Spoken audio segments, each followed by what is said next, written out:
TV, je vous salue au nom de notre Seigneur Jésus-Christ.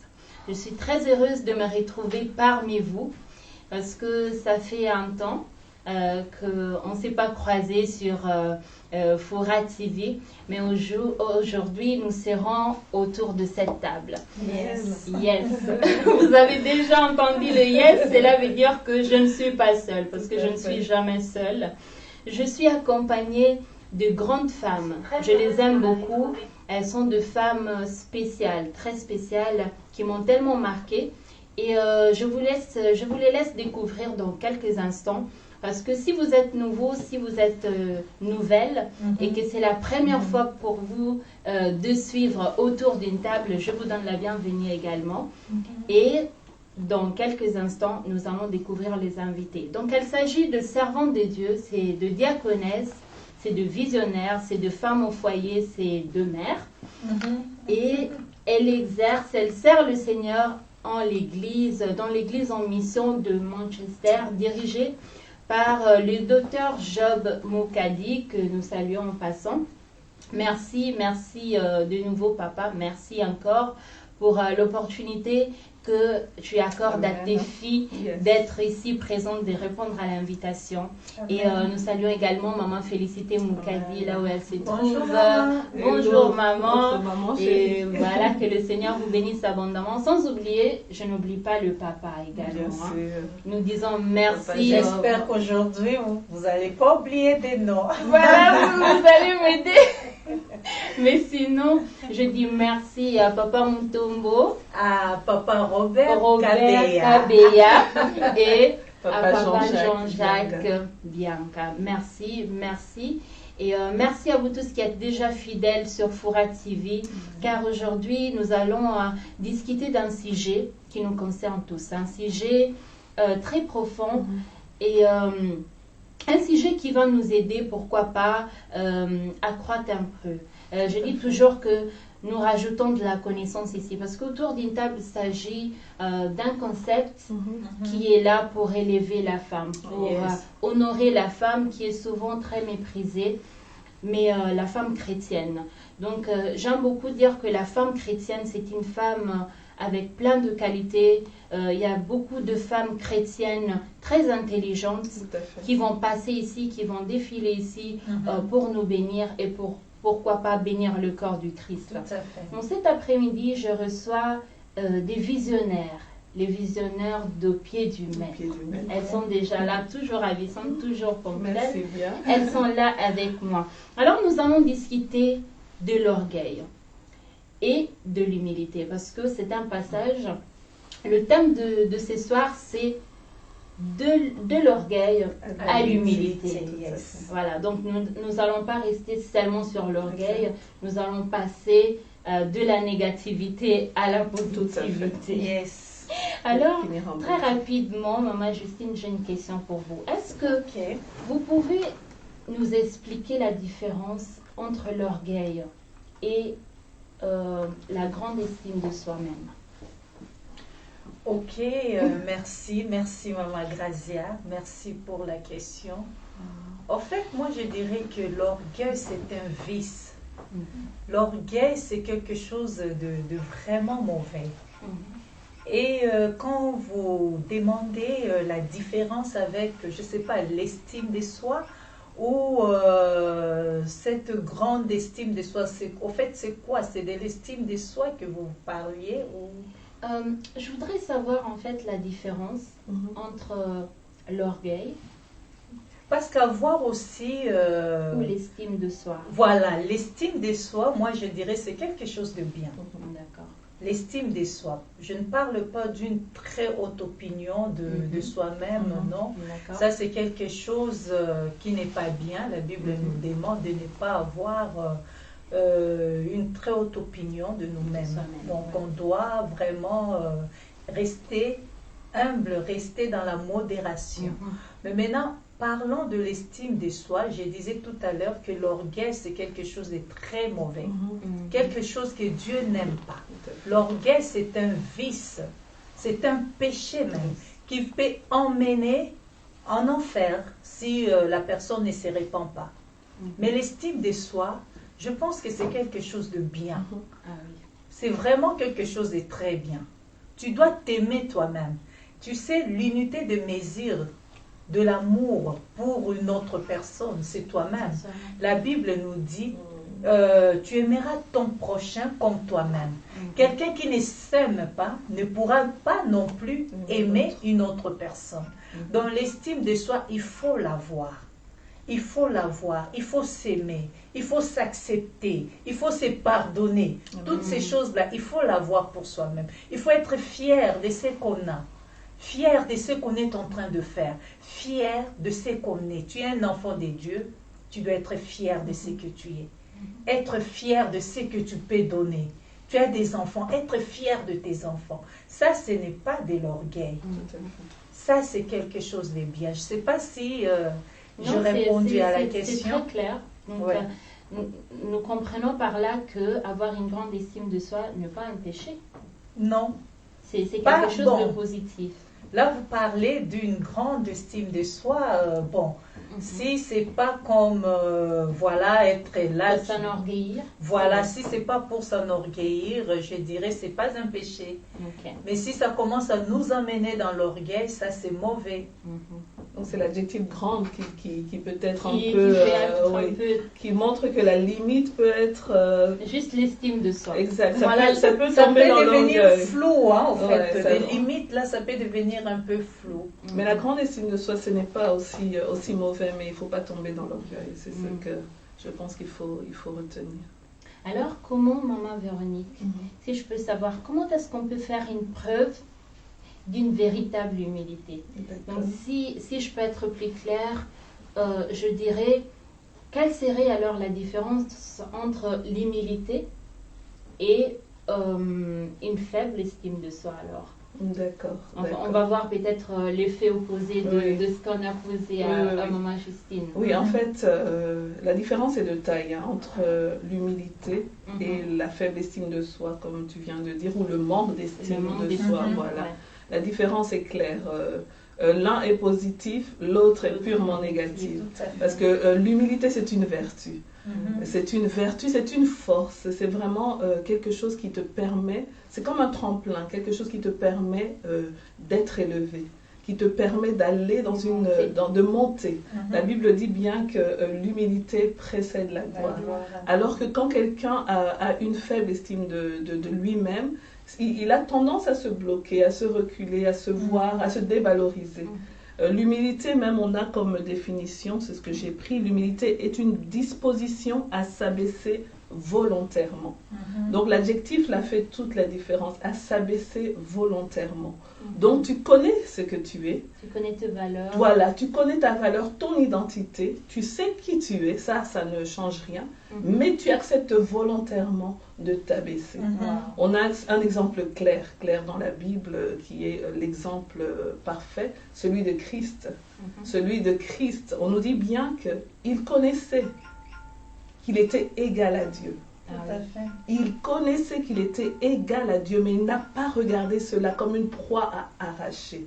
Étant l'égal à Dieu, il ne s'est pas disputé. Des fois, vous savez qui vous êtes et vous cherchez vraiment à tirer toujours la couverture de votre côté, à montrer que moi, je ne suis pas n'importe qui, non. Que je suis capable de faire ceci, je suis capable de faire exact, là. Peu importe tes réalisations, peu importe ton statut, peu importe qui tu es, tu peux avoir une position vraiment très élevée. Mais le Seigneur nous demande de nous humilier. L'humilité nous donne de nous abaisser. On connaît qui on est, mais on connaît aussi nos faiblesses. On connaît aussi nos limites. Et ça nous permet vraiment de nous rabaisser. L'humilité est une porte ouverte à la bénédiction. Quand quelqu'un est humble, il se rend visible aux yeux du Seigneur. Le Seigneur fait grâce aux humbles. Ça, c'est un verset de base. Quand tu es humble, tu es au bon endroit, à une bonne position pour que Dieu t'élève. Parce que si tu es déjà élevé, si déjà tu es orgueilleux, imbu de ta personne, comment le Seigneur va pouvoir t'élever? Donc, quand tu es dans une position d'humilité, tu permets au Seigneur de pouvoir t'élever. Tu permets au Seigneur de t'amener très très très loin. Comme je l'ai dit, Dieu fait grâce aux hommes. Et l'humilité, c'est dans le cœur. Ah, oui. Le Seigneur lui-même, quand il s'est présenté, Jésus-Christ, il a dit, je suis doux et humble de cœur. Ça commence à l'intérieur. L'humilité, c'est dans les sentiments. C'est dans ce que tu ressens. La Bible déclare, ayez les sentiments qui étaient en Jésus-Christ. Ah oui. Je crois qu'on va y arriver à Jésus. Voilà.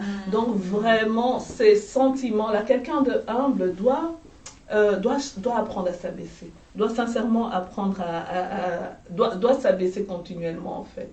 Il vit une vie où il ne fait que s'abaisser, accepter aussi qu'il peut recevoir des autres. Donc la différence maintenant avec l'estime de soi, j'ai dit l'estime de soi c'est négatif en fait.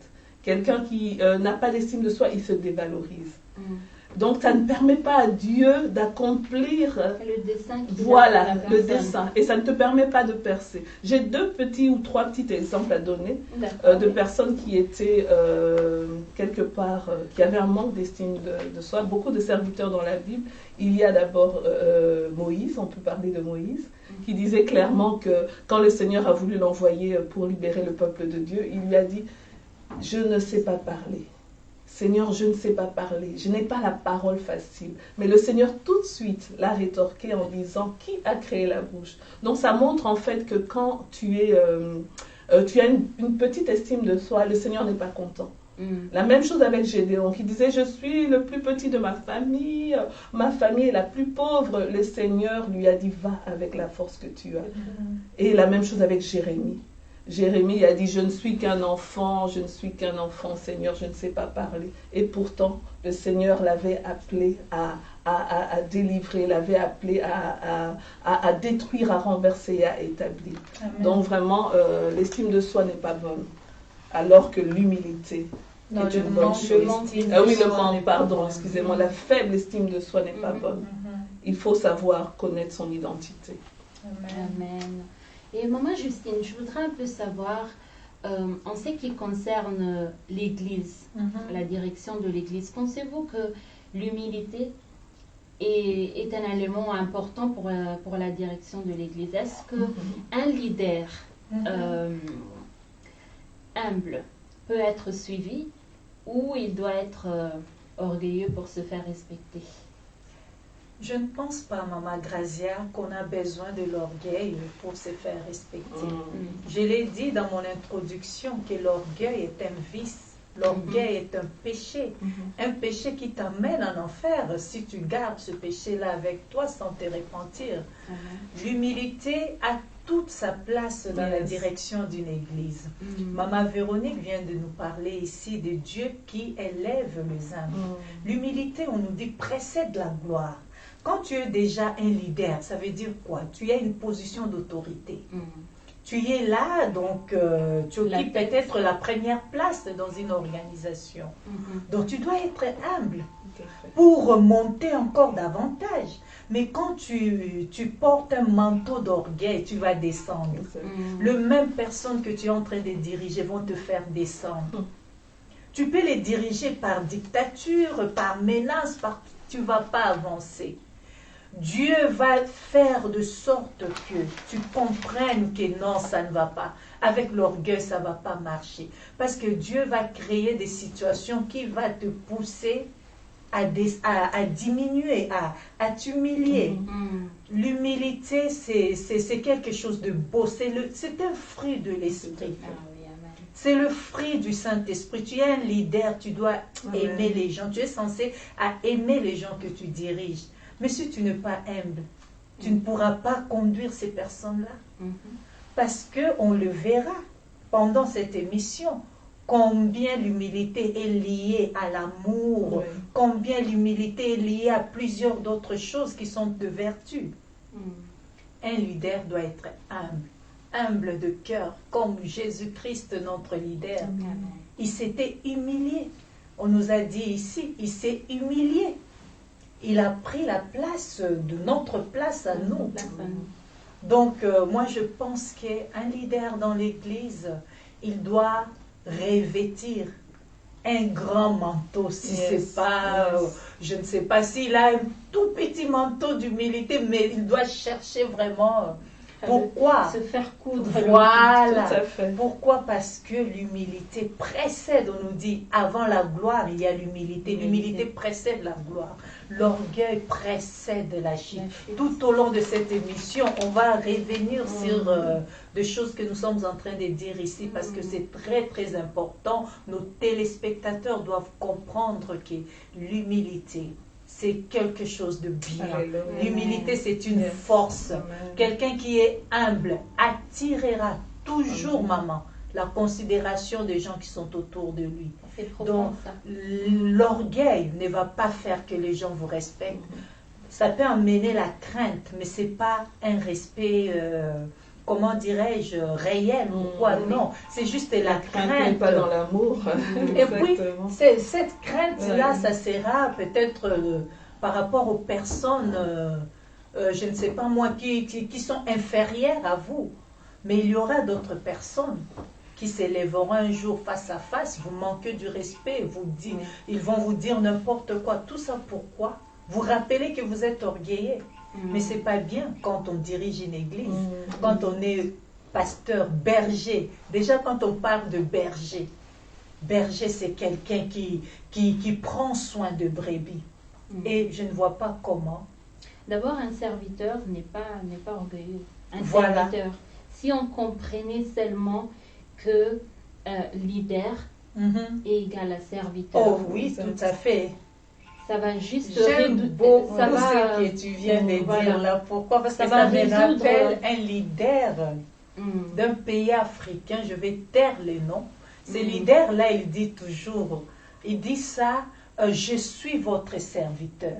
Il est dit, je suis votre serviteur. Les gens lui disent, non, non, non, vous êtes président, vous êtes... Il dit, oui, tout en étant président, je vous sers.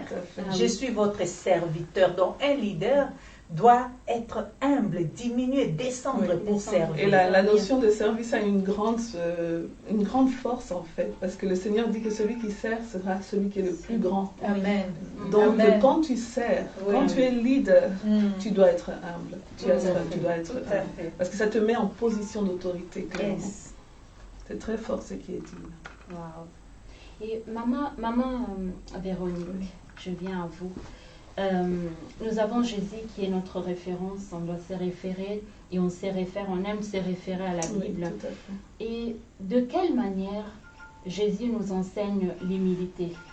Et qu'est-ce que vous avez tiré de la Bible, du personnage de Jésus que vous pouvez retenir, que vous pouvez partager au peuple de Dieu? Il y a beaucoup de choses, mais là on vient même de parler de leader. Leader, c'est quelqu'un qui guide les gens, qui dirige les gens. Et notre Jésus a prêché par l'exemple. Pour ce qui est du cas de l'humilité, il a posé des actes frappants. Des actes vraiment, quand tu regardes, tu te dis non, quelle humilité. Quelle humilité. On prend seulement le baptême, son propre baptême. Il est parti vers Jean-Baptiste pour être baptisé. Même Jean-Baptiste s'est opposé. Il a dit que c'est moi qui dois être baptisé par toi. Et il lui a répondu, il faut que s'accomplisse c'est les Écritures. Il faut que ce soit, on accomplisse ce qui est juste. Quelle humilité. Quelle humilité. Jean-Baptiste, même quand il a présenté l'agneau de Dieu qui ôte le péché du monde, et à un moment il a dit, je ne suis même pas digne, pas digne de délier le courroie de tes souliers. Mais regardez comment Jésus-Christ s'est rabaissé. S'est rabaissé. On le sait, celui qui baptise est au-dessus. Celui qui baptise est au-dessus. Nous le vivons dans nos églises. Nos pasteurs, les évangélistes, les gens qui peuvent nous baptiser sont supérieurs en nous. Mais regardez comment Jésus-Christ s'est humilié. Il n'y a même pas le baptême seulement quand on regarde, même quand il a lavé les pieds de ses disciples. Lui qui est Dieu, lui qui est maître, il s'est rabaissé à pouvoir laver les pieds de ses disciples. Il fallait qu'il pose des actes forts. Et je pense que même tous ses disciples étaient étonnés de voir cela. Comment notre maître peut se rabaisser les pieds, c'est l'image de la saleté. Et pour laver les pieds de quelqu'un, tu dois te rabaisser. Si là je décide de laver tes pieds, je dois peut-être même m'agenouiller. Je dois descendre, je dois me rabaisser. Donc il a vraiment voulu montrer à ses disciples à quel point il était important de servir et de se rabaisser. Et quand on regarde même sa mort à la croix, Quelqu'un lui a dit, mais si tu es fils de Dieu, si tu es fils de Dieu, descends de la croix. À ce moment-là, il pouvait tout arrêter. Maman Justine, il pouvait tout stopper là.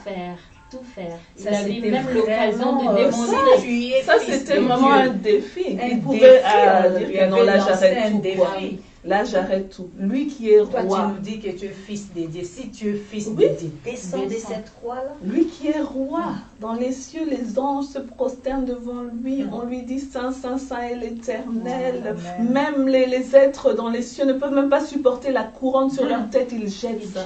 Mais il est venu sur la croix. Il a porté cette couronne. Alléluia. Il a souffert pour nous, Jésus-Christ. Il a accepté. On nous dit bien qu'il s'est humilié lui-même. Ce n'est pas quelqu'un qui l'a humilié. Lui-même avait décidé de s'humilier. Parce qu'il savait qu'en allant à la croix, il savait ce qu'il faisait. Il était en train de sauver l'humanité. Il était en train de nous délivrer. Il était en train de nous guérir à la croix, maman Gracia. Donc, il a fait preuve d'humilité dans toute sa vie. Toute sa vie durant. Tout son parcours. Quand je réalise l'œuvre de la croix, je me dis, il pouvait tout arrêter, maman Gracia. Mais on ne serait pas ici aujourd'hui. On ne serait pas ici aujourd'hui. Le salaire du péché, c'est la mort, mais il a accepté la mort pour nous. Donc, vraiment, l'enseignement que nous pouvons tirer de ça, c'est qu'il faut s'humilier. Parce qu'on a connu après l'humiliation, après que Jésus-Christ mourut à la croix, Dieu l'a souverainement élevé. Et s'humilier, c'est toujours bénéfique pour nous, enfants de Dieu. S'humilier dans la vie d'un enfant de Dieu, c'est très important. Donc on doit vraiment marcher dans les pas du Seigneur Jésus-Christ. C'est ce que je peux dire. Amen. Maman Justine, quel enseignement Jésus nous donne. C'est tellement profond. C'est puissant, hein, c'est très fort. Tellement profond. On n'a qu'à suivre. C'est pas facile. C'est pas facile. On n'a qu'à suivre. C'est pas facile. On n'a qu'à suivre. Il est tellement patient qu'il nous laisse le temps d'améliorer à chaque fois, de rajouter à chaque fois. Mais, Maman Justine, alors, pour les personnes qui nous suivent et qui ont entendu la différence entre l'orgueil, la grande estime de soi, la faible estime de soi, et qui se disent, ok, quelque part je suis un peu orgueilleuse. Est-ce qu'il y a des mesures qu'on peut prendre pour atteindre l'humilité à ces points? Merci, Maman Grazia. Bon, moi je pense que dans la Bible, il y a tout. Dans la parole de Dieu, nous avons tout. Et il faut seulement plonger dans la parole de Dieu. On trouvera le chemin, on trouvera de voies et moyens à parvenir à l'humilité. Il y a ces versets de Philippiens 2:3 qui nous dit « Ne faites rien par esprit de rivalité ». Déjà, ça nous montre que quand tu es là, tu es tout le temps en compétition avec d'autres personnes, ce n'est pas de l'humilité. S'il y a quelqu'un qui nous suit, puisque nous parlons de mesure, tu sens que dans ton cœur, il y a toujours ces sentiments-là de compétition, toutes ces choses-là, de vaine gloire, parce que le verset nous dit ne faites rien par esprit de rivalité ou par vaine gloire. Vaine gloire, une gloire, on nous dit ici, qui est éphémère, totalement éphémère. Tu sens qu'à tout moment, les choses, toi tu veux que ça soit seulement pour ta gloire. Tout doit être pour ta gloire. Ça, ce n'est pas bien. Ça, ce n'est pas bien. Ce n'est pas de l'humilité. On nous dit, mais que l'humilité, oh ça j'aime, waouh. Mais que l'humilité vous fasse regarder les autres comme étant au-dessus de vous-même. Dans d'autres versions, on nous dit comme étant supérieur à vous-même. Quand tu regardes les gens, Maman Grazia, tu regardes les gens comment? Telle personne, je suis supérieure à elle. Géant, tu regardes le sommet de la tête. Le sommet de la tête, tu regardes les gens. Seul Dieu nous regarde comme ça. Vraiment. Parce qu'on nous dit dans, je crois c'est Somme en fait, Somme 186, on nous dit l'Éternel est élevé, il voit les humbles et il reconnaît de loin les orgueilleux. Ça c'est l'Éternel. Mais on ne nous dit pas, nous les hommes, tu ne peux pas être là, te mettre au-dessus de tout le monde. toi tu es supérieur. Non, quel que soit ton titre. La Bible, quand la Bible nous dit ces versets, si on ne nous dit pas, oh non, ça ne concerne pas des diaconesses, non, on nous a dit que l'humilité, ça c'est par rapport à l'humilité. Si tu as l'humilité, tu verras la sœur Grazia comme étant supérieure à toi-même. Ouais, ça c'est vraiment une mesure forte. Donc ça c'est très fort. Ça nous aide nous tous.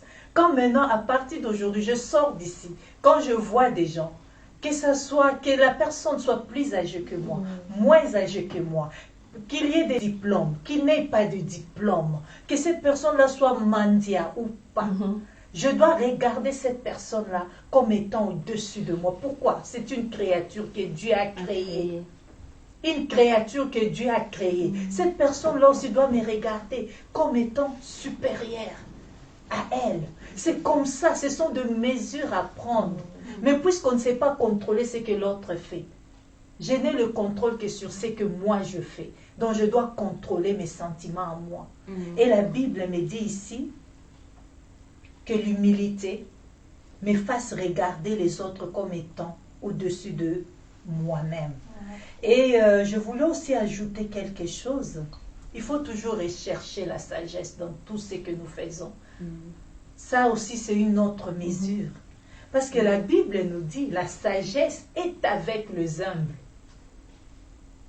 Quand tu sens que tu es toujours, comment je peux dire, fou, folle, tu prends des décisions toujours... Par colère, par oui, voilà. Pardon, des émotions. Quand ce sont les émotions qui te conduisent, c'est pas bien. C'est pas bien, c'est pas du tout bien. Il faut la sagesse. Il faut se retenir. Savoir ce que je fais là, est-ce que c'est bien pour l'autre? Toujours avoir cette pensée de ne rien faire par esprit de compétition, par vaine gloire, une gloire éphémère. Ça va te servir à quoi? D'ailleurs, Maman Justine, on peut tromper le monde, on peut tromper l'entourage, parce que dans le verset que vous venez de lire, vous commencez, la Bible nous dit que c'est un esprit, non? Oui. Un esprit. Donc cela veut dire qu'on peut tromper le monde, mais il y a toujours le Créateur qui nous voit, qui peut sonder le cœur et les reins, et il voit directement que cette personne est orgueilleuse. Cette personne n'est pas humble. Du coup, on peut tromper, je peux tromper Maman Justine, je peux tromper Maman Véronique. Tout à fait. Non, mais le Créateur voit. J'ai aimé ce verset que Maman Justine a dit. De loin, de très loin, il voit déjà l'orgueilleux. Voilà. Donc nous, des fois, on a un peu du mal à discerner que cette personne est orgueilleuse ou pas. Mais le Seigneur connaît, lui qui sonde les cœurs, il voit. Oui. L'orgueil, c'est dans le cœur. Et l'humilité aussi, c'est dans le cœur. Amen. Je voulais aussi ajouter une autre mesure, puisque nous voulons que les gens sortent de l'orgueil. Donc si vraiment il y a une personne qui nous écoute, qui sent vraiment qu'elle est orgueilleuse, le Seigneur peut détruire cet orgueil-là dans ta vie. Il peut enlever cet orgueil-là parce que lui, il le voit. Mais maintenant, il faut reconnaître cela. Il faut reconnaître. C'est vrai, c'est difficile pour qu'un orgueilleux sache qu'il est orgueilleux. On dit que c'est difficile, mais on sait que tout ce que nous faisons là, on le sent. Et si nous rentrons dans la Bible, nous pouvons savoir que, là, ce comportement, c'est de l'orgueil. Déjà, on vient de lire. Si tu es sincère avec toi-même, tu finis par savoir que là, j'ai agi dans l'orgueil, sous l'effet de l'orgueil. Amen. Ça, c'est la vérité. Il faut rechercher vraiment la volonté de Dieu. Prier, demander la grâce. Seigneur, fais-moi grâce. C'est simple. C'est une prière simple. Seigneur, je suis orgueilleuse.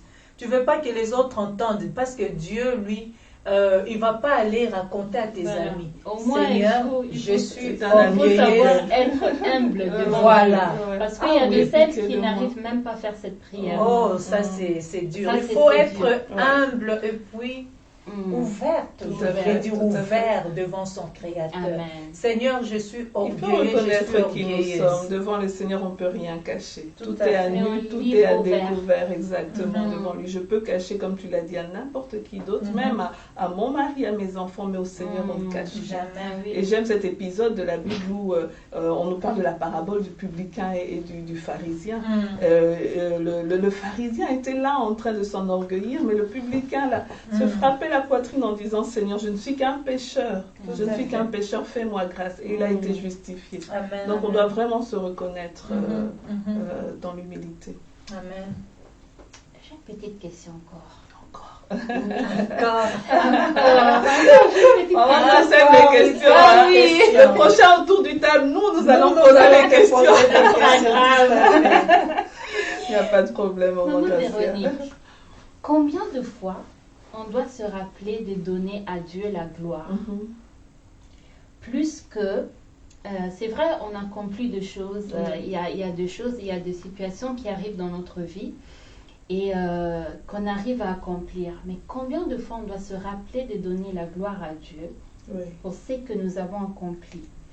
Et encore, qu'est-ce qui peut nous aider à nous souvenir de la gloire de Dieu dans notre vie? D'accord. Combien de fois? C'est pas quelque chose qu'on peut comptabiliser. Amen. Le Seigneur nous dit dans sa parole, dans Éphésiens d'ailleurs, qu'il faut rendre continuellement grâce à Dieu. Amen. Continuellement. Le matin, tu te réveilles, tu rends grâce à Dieu. Le soir, tu t'endors, tu rends grâce à Dieu. Pour quelle raison? Parce qu'en fait, tout ce que nous avons, ce n'est que grâce. Tout ce que nous avons, ce n'est que grâce. La Bible déclare que tout ce que j'ai, c'est de la main de Dieu que nous le recevons. Il n'y a rien que j'ai reçu ici aujourd'hui, comme tu me vois, maman, grâce qui soit venue de mes propres forces. Tout ce que j'ai vient du Seigneur. Amen. Et j'aime quand Job parle avec tout ce qu'il avait vécu dans la Bible, il dit, je suis venu sur cette terre, je suis sorti du sein de ma mère, nu. Et je retournerai dans le sein de la terre nue. C'est pour dire que nous n'avons rien. La réalité, c'est que nous n'avons rien. Non. Tout ce que nous avons, c'est la grâce de Dieu. J'aime quand Paul dit, je suis ce que je suis par la grâce de Dieu. On doit le reconnaître. Et c'est comme ça que nous allons continuellement dire merci au Seigneur. Tout à fait. Amen. Et il faut faire attention. Je crois que la deuxième partie de ta question, tu peux me la rappeler, s'il te plaît? Alors, la deuxième partie, qu'est-ce qui peut nous aider à nous souvenir toujours de ce que Dieu nous fait? Que nous ne sommes qu'un souffle, que l'homme n'est qu'un souffle. Amen. Le Seigneur peut t'enlever le souffle comme ça. Aujourd'hui, tu peux te dire que j'ai ceci, j'ai cela, de grandes maisons, la richesse, mais l'homme n'est qu'un souffle. Tout à fait. Le Seigneur, s'il décide de t'enlever le souffle aujourd'hui, toutes tes richesses vont rester. Cela prouve que tout est vanité. Tout est vanité. C'est pourquoi reconnaissons le Seigneur dans toutes nos voies. Et ne faisons pas preuve d'orgueil. Peu importe nos réalisations, peu importe les accomplissements, notre statut, d'où nous venons, de quelle famille nous venons.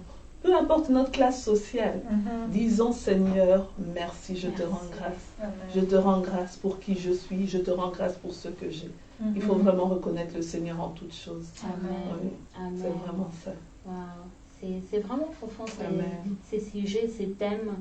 J'aime beaucoup parce que tout le long autour d'une table, nous apprenons, C'est vrai. et nous cherchons d'améliorer parce que c'est ça qu'il C'est le s'agit. but. C'est le but de la vie chrétienne, c'est le but de nos vies.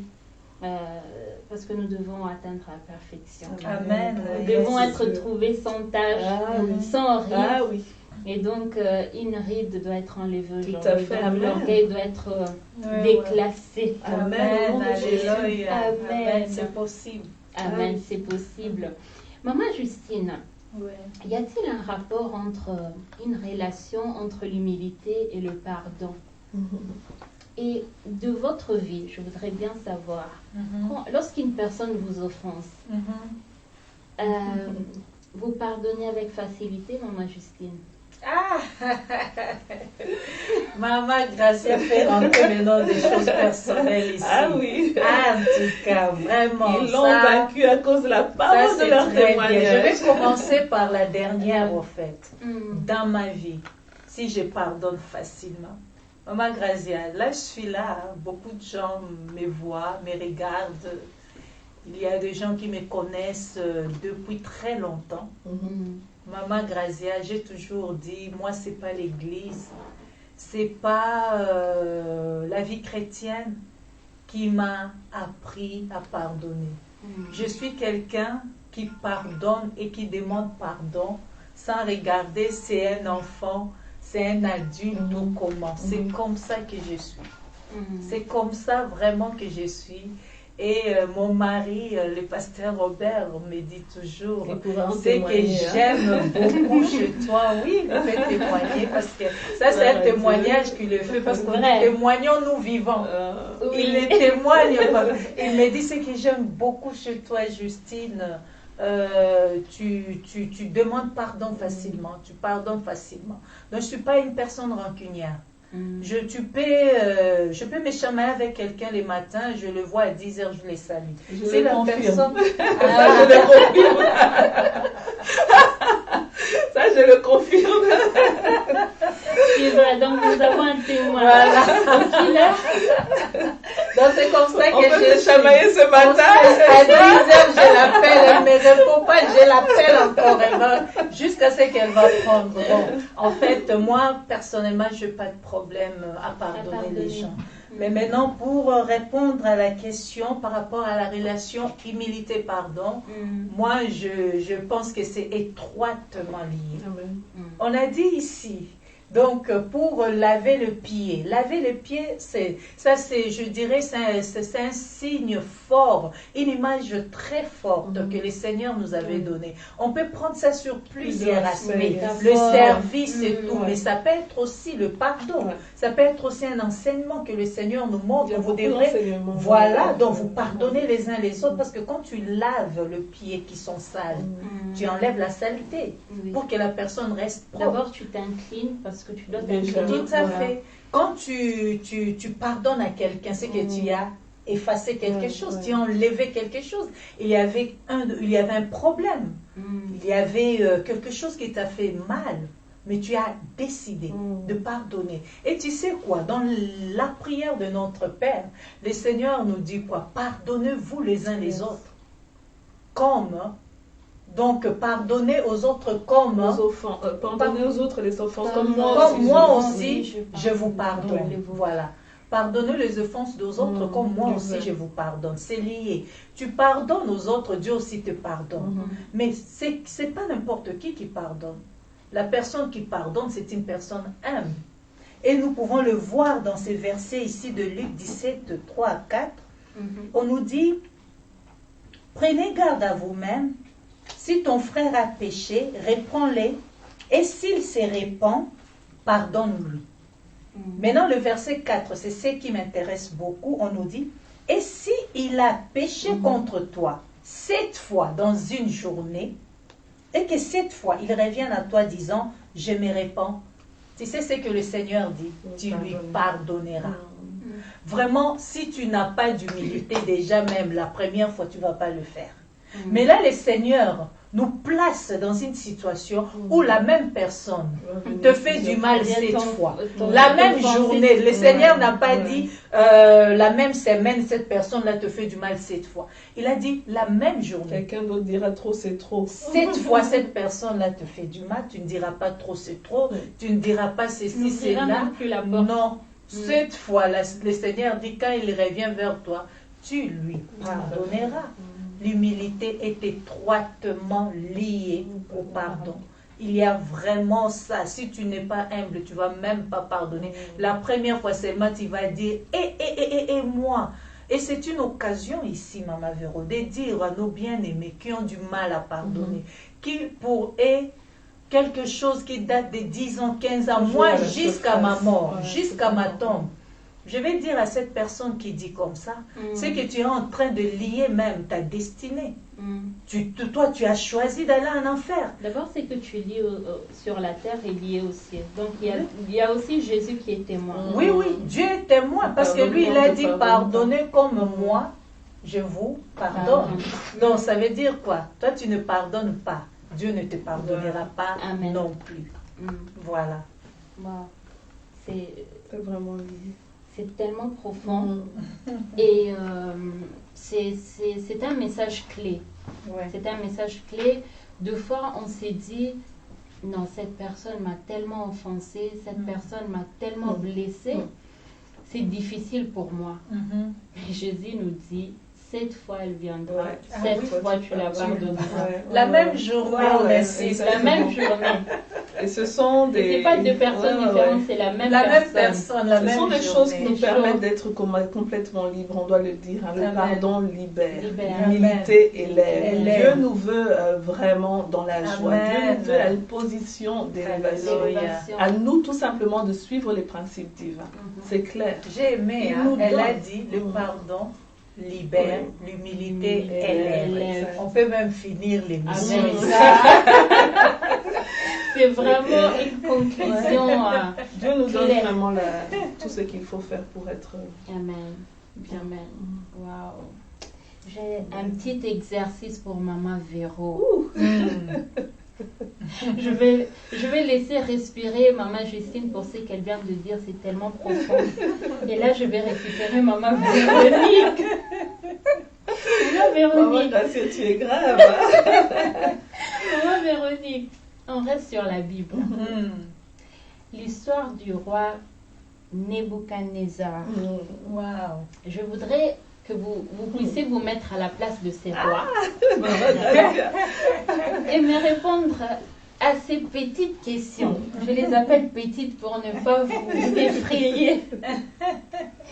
Alors, Maman Véronique, avez-vous tendance à vous attribuer le mérite pour certaines réalisations plus que nécessaires? C'est la première question. D'accord. Et n'oubliez pas de vous mettre à la place du roi. Je m'assois là. Deuxième question. De quelle manière devez-vous raconter des histoires personnelles? Troisième question. Devez-vous rapporter d'une manière qu'elle a été l'air d'avoir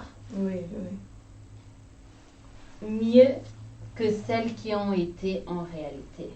D'accord, donc raconter l'histoire en extrapolant, en rajoutant des choses. D'accord. Voilà. Donc je dois me mettre dans la peau du roi Nebuchadnezzar.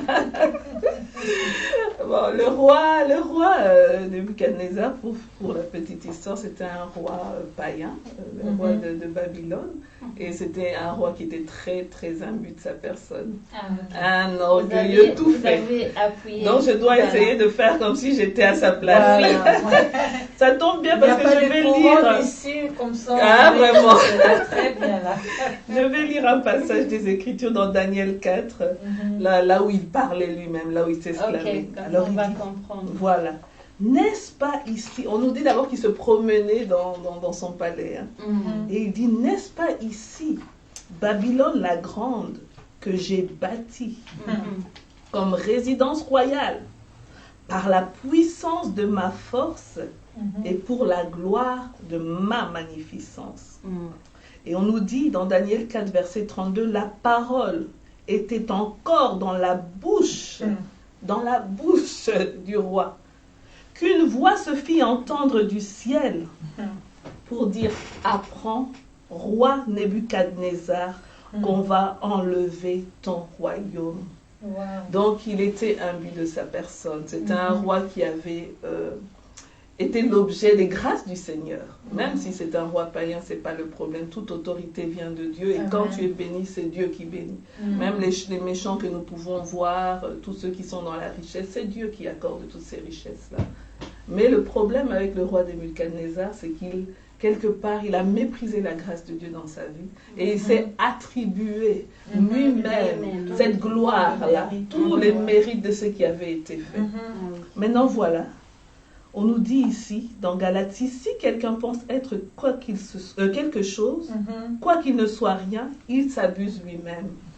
Donc, il s'est abusé lui-même, il se trompe, il s'est menti à lui-même, pensant que c'est lui qui avait fait ça.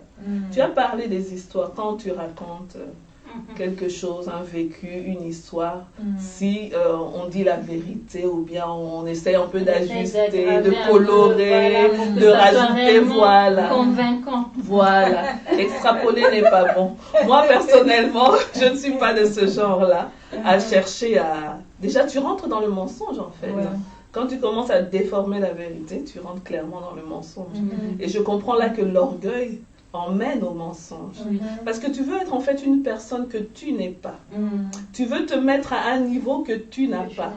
Donc il faut rajouter maintenant un peu des choses pour attirer le respect. Pour attirer le respect, un faux respect basé sur le mensonge. Un exemple simple. Je rencontre une amie dans la rue. Waouh, tu as un très beau manteau. Tu sais que tu as acheté le manteau chez TK Maxx. Non, chez Primark. Primark, Primark. Bon, Primark. Tu sais que tu as acheté le manteau chez Primark. Tu commences à inventer. Ah, tu sais, ça vient d'Italie. Maman Gracia, elle a des connaissances en Italie. J'ai fait la commande là-bas. Et le manteau m'est arrivé. Tu sais que ce n'est pas vrai. Non seulement tu es dans l'orgueil, tu rajoutes encore sur l'orgueil le mensonge. Personnellement, moi quand je raconte une histoire, je reste sur les faits réels.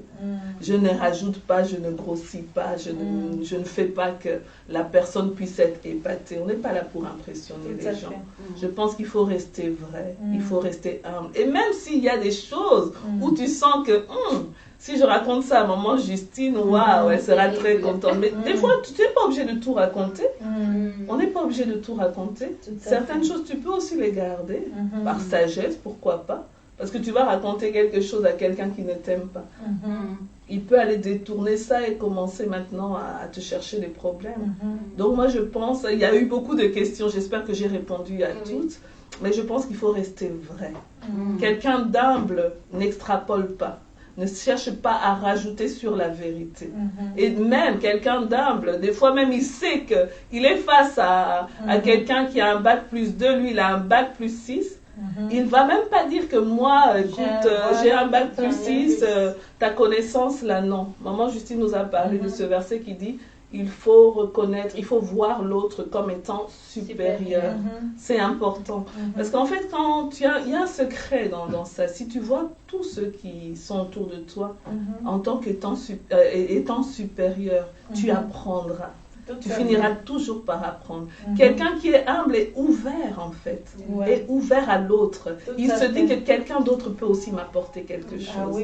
Mais quand tu es fermé, moi je sais tout, moi je connais tout, tu te suffis à toi-même, tu es autosuffisant, tu n'apprendras rien. Mais je pense que quelqu'un qui est humble permet d'apprendre, de s'améliorer et de progresser. Des gens humbles sont généralement heureux. Très heureux. Ils se contentent aussi de ce qu'ils ont. Se contenter de ce que tu as, c'est très important. Amen. Voilà le roi Nebuchadnezzar. Mais Dieu lui a fait grâce. Cette histoire est quand même très bien terminée. Il a été humilié par Dieu. Il ne s'est pas humilié. Il a été orgueilleux. Dieu l'a humilié. Mais l'histoire est bien terminée parce que finalement, il a reconnu que Dieu était le Tout-Puissant, le Dieu très haut. Il est tellement miséricordieux qu'il nous permet... C'est vrai, deux fois il nous corrige, deux fois c'est juste pour nous montrer qu'il reste Dieu. Il reste Dieu. Tout à fait. Comme dans ces cas, le roi avait toutes les richesses, il avait un grand palais, il avait le serviteur des servantes, il avait tout, il ne manquait de rien. Mais le souffle de vie, comme vous avez dit auparavant, on n'est que souffle. Tout à fait. Si le Créateur décidait d'arracher ses souffles, on va faire quoi avec on va laisser toutes les richesses qu'on a dans ces mondes. Exact. À quoi bon? On peut tout gagner en un jour comme on peut tout perdre en un jour. Tout à fait. C'est vraiment un grand enseignement que nous prenons aujourd'hui. Mais avant de nous laisser et avant de partir à la deuxième partie du tirage au sort, j'ai encore une petite question pour maman Justine. C'est pas une grande, une petite question qui est toujours dans la Bible, dans le livre de Philippiens.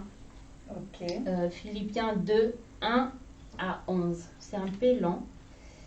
Je vous donne peut-être le temps de lire. Mais la question était, que trouvons ici, dans ces versets, dans ces passages, qui devrait éradiquer l'orgueil dans nos vies, maman Justine? Amen, amen, amen, amen. C'est Philippiens 2, 1 à 11. Voilà, donc je suis en train de lire. J'espère que je suis dans Philippiens. Philippiens 2, 1 à 11. Voilà. Oui, qui trouvons-nous dans ces versets qui peut nous aider à éradiquer l'orgueil de nos vies? Je vois la gloire que le Seigneur a donnée à son Fils. Parce qu'on nous dit, ayez en vous, là je commençais le verset 5, ayez en vous les sentiments qui étaient en Jésus-Christ. On nous dit, lesquels, existant en forme de Dieu, n'a point regardé comme une proie à arracher d'être égal avec Dieu. Il était Dieu, on nous dit. Il existait comme Dieu. Mais il n'a pas regardé cela comme étant une proie, quelque chose donc pour se dire, moi je suis égal à Dieu. Non. On nous demande d'avoir ce même sentiment-là, les sentiments d'humilité. On nous dit, mais il s'est dépouillé lui-même. On venait de dire ici, l'humilité c'est quelque chose de volontaire. Il s'est dépouillé. Ce n'est pas comme les diables. Les diables, il est tellement orgueilleux. Dieu l'a dépouillé.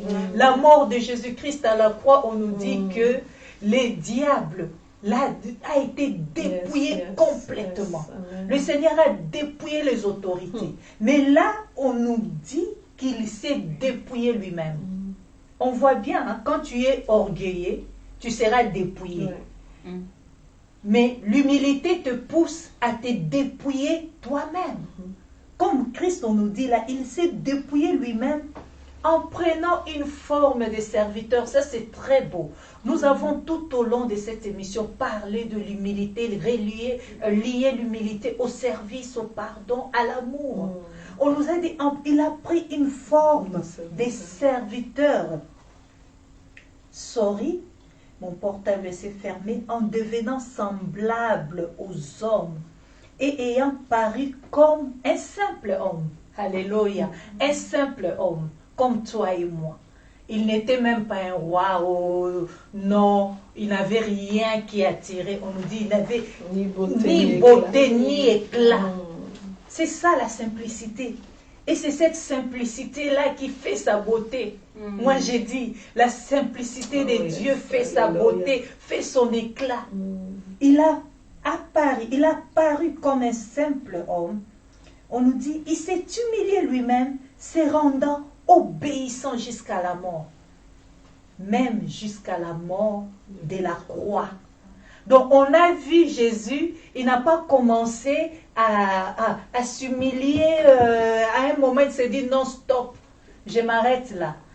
Il y a un moment, Maman Véro nous a parlé même, je ne sais pas si c'est Maman Véro ou Maman Grazia, où on lui a dit, si tu es fils de Dieu, descends de cette croix. L'humilité l'a poussé à l'obéissance. Il obéissait à qui? À Dieu. Il obéissait à son Père. Pourquoi? Parce qu'il fallait qu'il sauve l'humanité tout entière. Il fallait un sacrifice. Et il savait que ce sacrifice-là, c'était lui. Ce sacrifice-là, c'était lui. Il a accepté toutes ces choses-là. Il s'est dépouillé. Alors, à nos bien-aimés qui nous suivent, il faut se dépouiller. Se dépouiller complètement. Il faut devenir serviteur. Tu aimes les hommes, il faut les servir. On nous a dit ici, le service élève. L'humilité élève. L'humilité précède la gloire.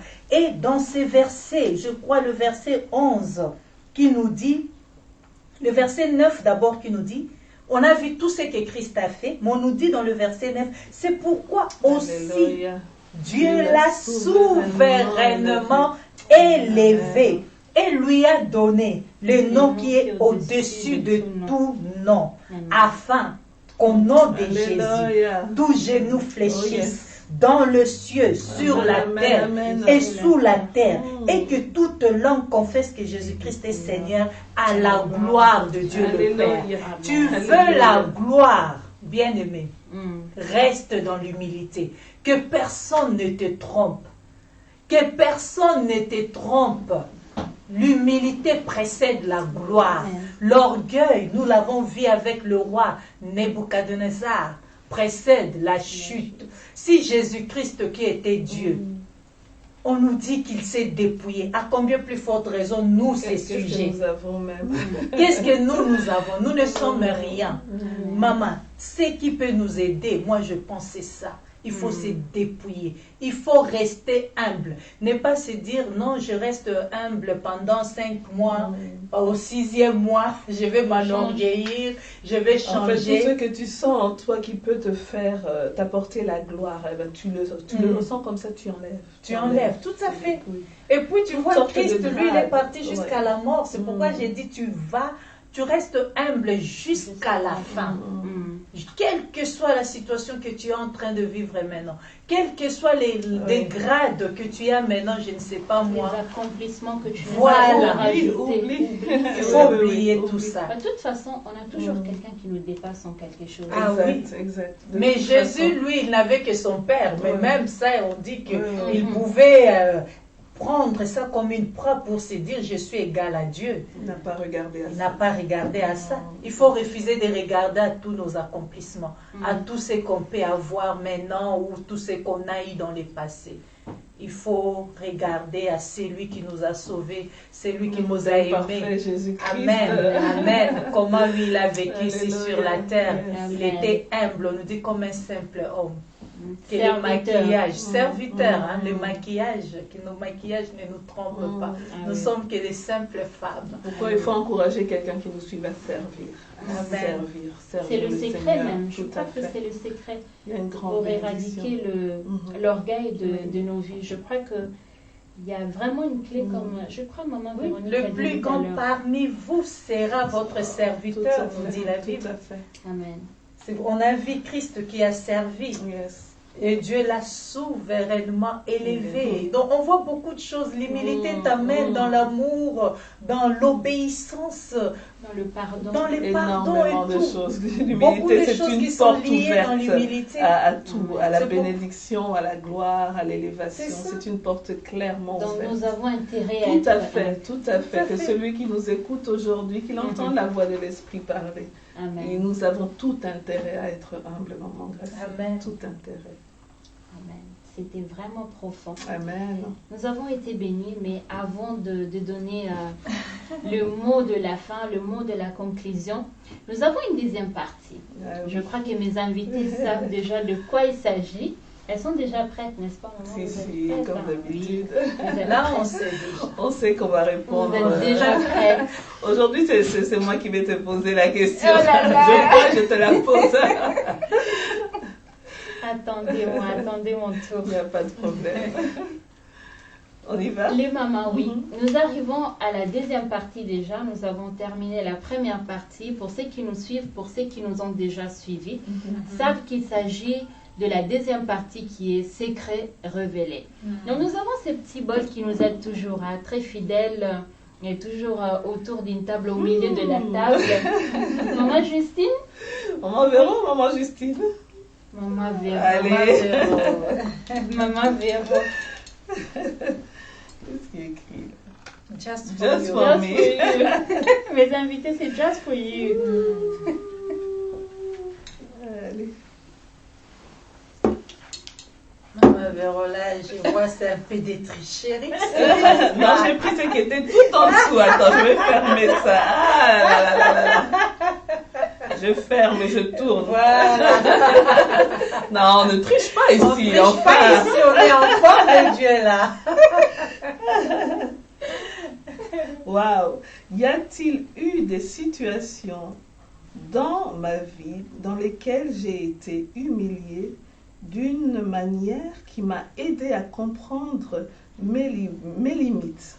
Ok? Si oui, comment? Waouh. Effectivement, nous sommes enfants. On a un père. Amen. Et le père veut que nous puissions prendre une certaine direction. Nous sommes ici des parents. Nous savons que quand nous voulons que notre enfant réussisse, il y a un mode d'emploi à lui donner. Et quand l'enfant peut se détourner peut-être par désobéissance, le Seigneur peut corriger. Le Seigneur peut corriger. Et je pense que,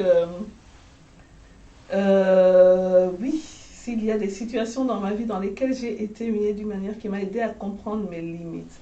Les questions ne sont pas faciles. Le Seigneur peut corriger, effectivement. La Bible dit que qui aime bien, châtie bien.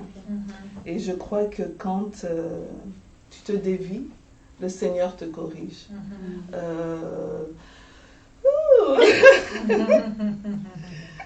Il y a des situations, effectivement, dans lesquelles j'ai pu peut-être être humiliée, mais humiliée dans mon cœur, dans le sens où peut-être que ceux qui étaient autour ne le savaient pas. Mais moi, je savais que là, le Seigneur était en train de me faire en comprendre, voilà, quelque chose de très fort. Et c'est souvent la désobéissance. Quand Dieu te demande de faire quelque chose, tu te dis, est-ce que c'est vraiment Dieu qui me le demande? Tu commences à te dire, après tu te dis, je sais que c'est Dieu, mais tu commences à hésiter et tu désobéis. Le Seigneur te ramène toujours, en fait. Et on comprend nos limites dans des situations pareilles. On comprend que quelque part, on doit dépendre du Seigneur. Amen. En toute chose, on doit toujours dépendre de Dieu. Des fois, tu pensais connaître et puis tu te rends compte que non, au final, je ne connaissais pas. Ou tu pensais t'en sortir par tes propres moyens, mais au final, tu sais que tu dois recourir au Seigneur. Amen. Donc la dépendance à Dieu est très importante dans ce genre de situation. Nous dépendons de Dieu, nous dépendons de Dieu. Ah, les questions là sont difficiles. J'espère avoir répondu. Tu t'en es bien sorti. Moi, j'attendais que tu nous dises un peu c'était quelle situation. Elle a excuse. Il y a certaines choses qu'on garde pour nous. C'est entre le père et l'enfant. D'accord. On n'a rien compris. Moi, j'ai compris. Dieu aussi. Vous êtes terribles, les mamans. Maman Justine, à toi. J'espère que ça sera aussi personnel. Ok. On est déjà là. On va répondre aux questions des mamans Eurazia. En tout cas. Voilà. Quel conseil pouvez-vous donner à une personne pour éviter d'être humiliée par Dieu? Je crois qu'une personne, maman Eurazia, qui nous a suivis depuis les débuts jusqu'à maintenant, a eu tous les conseils possibles. Un mot d'emploi. La personne a déjà eu tous les conseils. Je ne sais pas s'il y a autre chose que je puisse dire, rajouter dans ce que nous avons déjà dit. Mais je vais dire à la personne, si tu peux tout oublier, tout ce qu'on a dit, mais n'oublie pas que l'humilité précède la gloire. Dans Proverbe 18:12, la Bible nous dit, avant la ruine, le cœur de l'homme se montre fier. Mais avant la gloire se trouve l'humilité. Je disais tout à l'heure, si tu peux tout oublier, n'oublie pas qu'avant la gloire, il y a l'humilité. D'abord, il faut descendre pour monter. Ça, c'est le conseil que je peux donner à une personne qui nous écoute maintenant.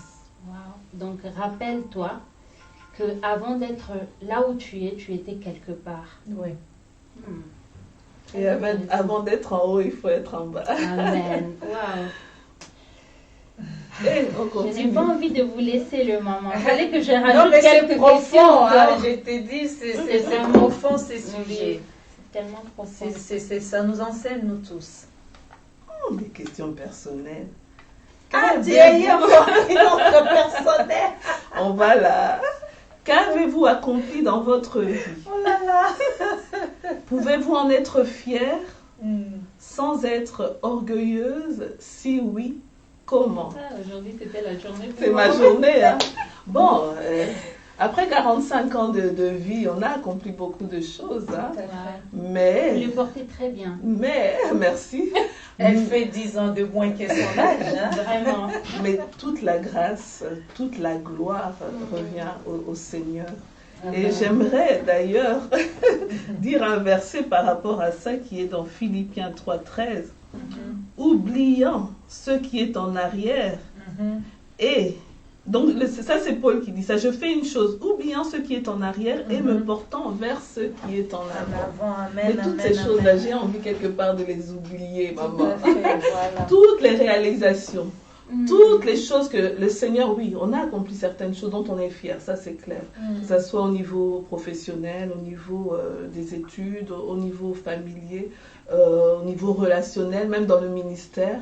Par la grâce de Dieu, on a accompli certaines choses dont nous pouvons être fiers. Hein. Il ne faut pas dénigrer ce que nous avons fait parce que nous sommes soi-disant humbles. L'humble ne dit pas qu'il n'a rien fait non plus. Tout à fait. Et on reconnaît qu'on est fier de ces choses. Mais comme Paul disait, j'oublie toutes ces choses-là et je me porte vers ce qui est en avant. Parce qu'on sait qu'avec le Seigneur, nous ferons des exploits. Il y a encore plus grand à faire avec le Seigneur. Il y a encore plus grand qui nous attend. Ça, et on veut aussi plus, on aspire à plus. Tout à fait. Et ne soyons pas comme ces gens-là qui sont toujours à vivre dans le passé. Oh, j'ai fait ceci, j'ai fait cela. Comme on était en Afrique. Bien, tu racontes ça. On a servi le Seigneur, mais tu regardes, c'était quand il y a 20 ans. On ne doit pas rester dans les choses du passé. Sincèrement, peu importe les accomplissements, rendons gloire au Seigneur. Je suis fière de beaucoup de choses que j'ai pu accomplir, mais toutes ces choses-là, je rends la gloire et la gloire à Dieu seul. Et je reconnais que ce n'est pas par mes propres forces. Et c'est pourquoi je n'ai pas forcément envie d'en parler ici. J'ai fait ceci, j'ai fait cela. Non, je rends gloire au Seigneur qui m'a amené où je suis aujourd'hui. C'est une grâce, tout simplement. Et on ne veut pas être comme ces gens-là. J'ai fait ceci, j'ai fait cela. Nous comprenons que Maman Véronique, nous voyons.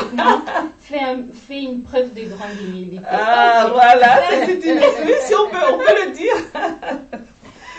C'est ça, Dieu est bon. Il faut porter vers ce qui est en avant, oublier tout ce qui est dans les passés. Sinon, on reste dans des réalisations là. Oh, quand nous avons fait telle chose, tu avais donné autant. 40 jours, chaque mois, si c'est comme il y a de ces personnes parce tous les 6 mois.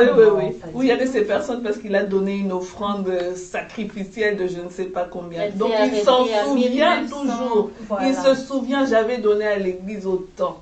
Et tu restes là-dessus, alors qu'il faut se porter vers l'avenir. Oh non, on a acheté de maisons au Congo, toutes ces choses-là.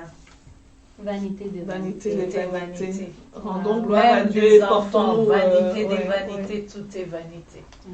Tout est vanité. On a vu Job perdre tout en un jour. En un seul jour. Riche qu'il était, mais il a tout perdu jusqu'à sa santé. Amen. J'admire ton silence. Elle se dit, je vais trouver une autre question personnelle pour la prochaine fois. Maman Véro n'a pas répondu. Ah, God. Connaissez-vous une personne, soit dans la Bible ou dans la vie réelle, qui a été humiliée par Dieu? Quel enseignement avez-vous tiré? Voilà, c'est ça, c'est pas personnel, ça c'est bien. Et je pense aussi que nous tous, tels que nous sommes là, nous connaissons de personnes. Dans la vie réelle, je ne peux même pas rentrer dans la Bible, parce que même dans la Bible, là, on venait tout à l'heure de nous parler des Nabuchodonosor. Il y a d'autres aussi dans la Bible, ce n'est pas les seuls. Mais on connaît beaucoup de gens, de présidents de la République, des chefs d'État, en fait, je voulais dire, des grands dictateurs. On connaît ces gens-là, qui étaient comme des empereurs, comment je peux même, des dieux même, de petits dieux. On a vu comment ces gens-là ont fini. C'est vrai, nous n'encourageons pas la violence. On n'encourage pas la violence. On est contre la violence. Mais nous avons vu comment de grands dictateurs de ces mondes ont fini. Des gens, moi, en tout cas, l'image de quelqu'un comme Saddam Hussein, ces grands hommes, il y avait, je sais, des gens qui se disaient que il tient tête à l'Amérique. Ces grands hommes-là, de voir comment on le sortait dans un trou, si je ne me trompe pas. Il était là, tu regardes cette image-là, tu me dis. Elle tombait très bas, ça c'était une ruine. Tu dis non, mais ça c'est une ruine. On l'a dit ici, avant la ruine, le cœur de l'homme se montre fier. Ça, c'est la Bible qui nous dit ça. On a vu ces chefs d'État dictateurs, que ce soit en Afrique, que ce soit en Asie. Il y en a même beaucoup, il y a des noms qui m'échappent et tout. Je n'ai même pas envie de citer tous leurs noms ici, parce qu'on s'est dit que la violence, parce qu'il y aura toujours des camps. Il y aura les camps qui diraient que non, et il ne fallait pas qu'on le fasse ça. Il y aura d'autres qui vont être contents, mais nous disons, nous sommes contre ces choses-là. Nous sommes contre ces choses-là.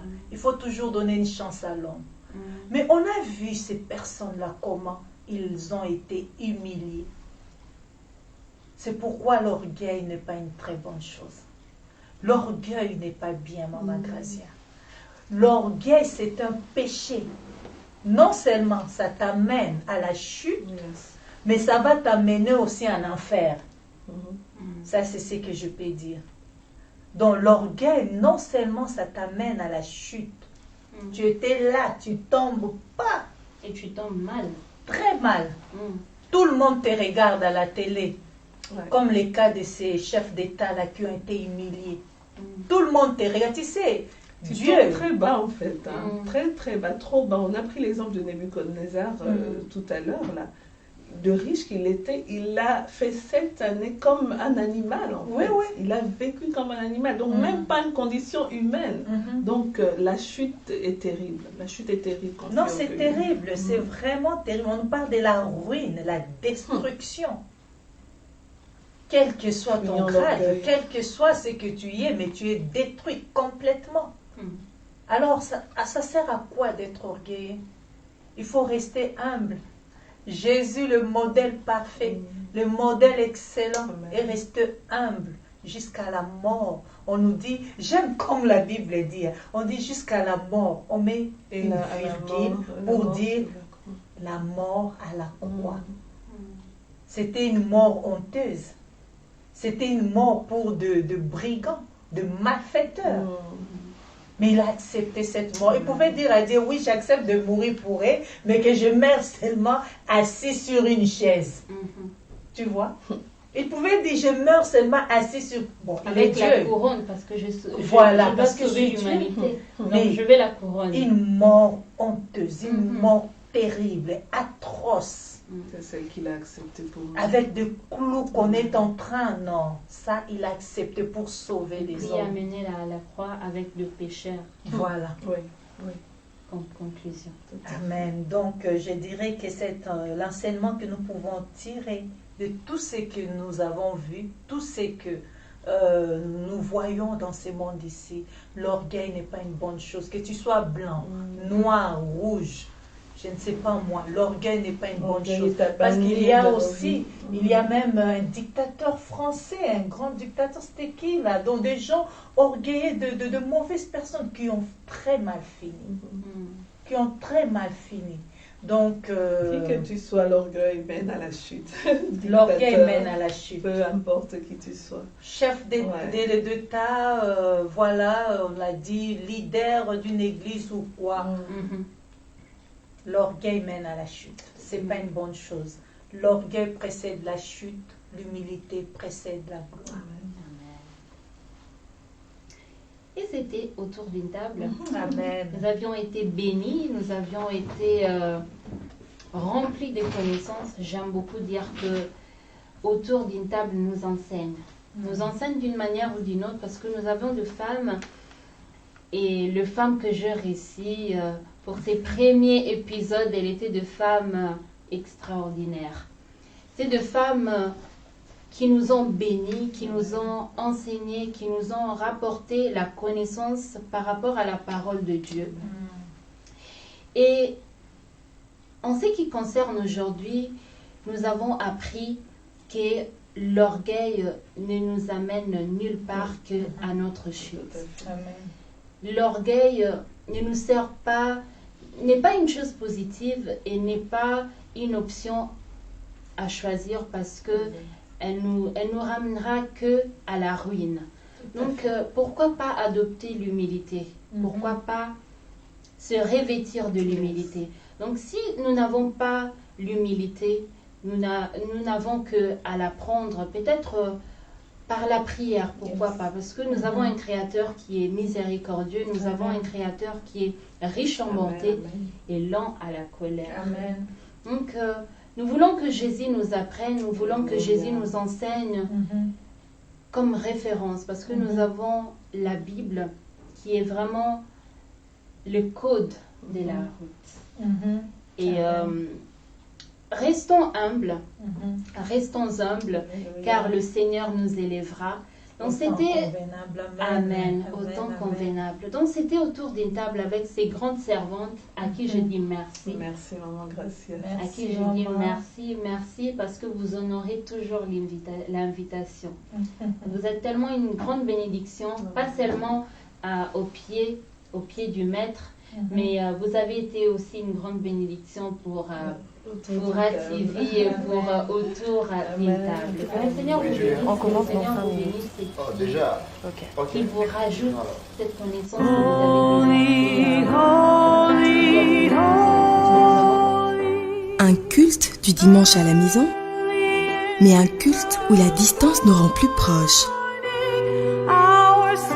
Même si nous ne pouvons pas nous rassembler, nous sommes plus que jamais unis. Unis dans nos prières, unis pour réinventer le partage, unis dans les gestes qui nous protègent. Orange vous accompagne pour rester connecté à votre église et continuer à communier.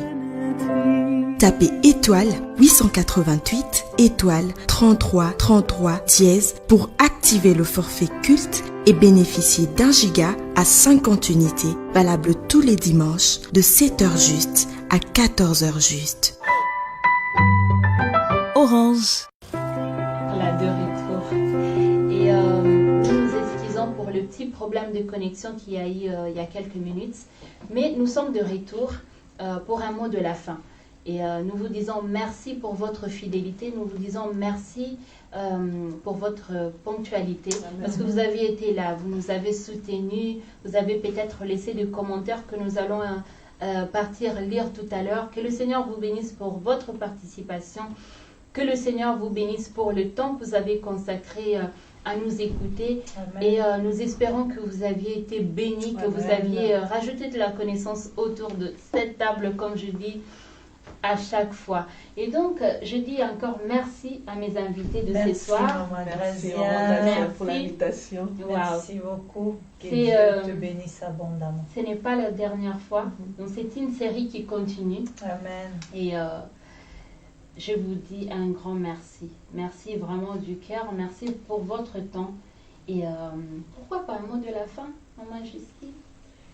Oui, Maman Gracia, merci. Nous l'avons dit, la série continue. On donne rendez-vous à nos téléspectateurs et nous vous disons merci. Vous étiez nombreux à nous suivre et je sais que cette émission d'aujourd'hui et ce soir va continuer à bénir plusieurs personnes.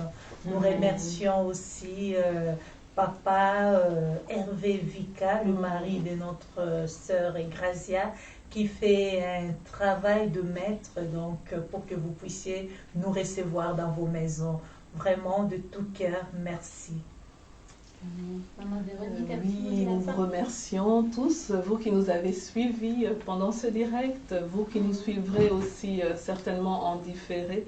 Nous croyons que le Seigneur vous a parlé, nous croyons que le Saint-Esprit a apporté quelque chose et nous croyons fermement que des vies seront transformées. Amen. Restez connectés à Fura TV, restez connectés. Il y a beaucoup de programmes, comme vous voyez, qui passent, qui bénissent le peuple de Dieu, qui bénissent plusieurs.